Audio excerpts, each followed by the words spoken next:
Pagkatapos ng 100 taon, lahat tayo ay nakalibing na. Amen? Nakalibing na rin, sigurado, ang ating mga minamahal, ang ating mga kamag-anak, ang ating mga kaibigan, ang ating mga kakilala.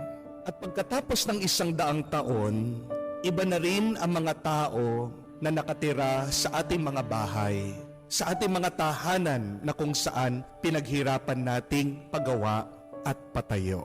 May mga ibang tao na rin ang magmamay-ari ng mga bagay ng ating mga inipon. Pagkatapos ng 100 taon, ang kotse na binayaran natin at inutang, wala na rin. Maaaring ito ay scrap, lata na, tinapon, o baka inilibing na rin.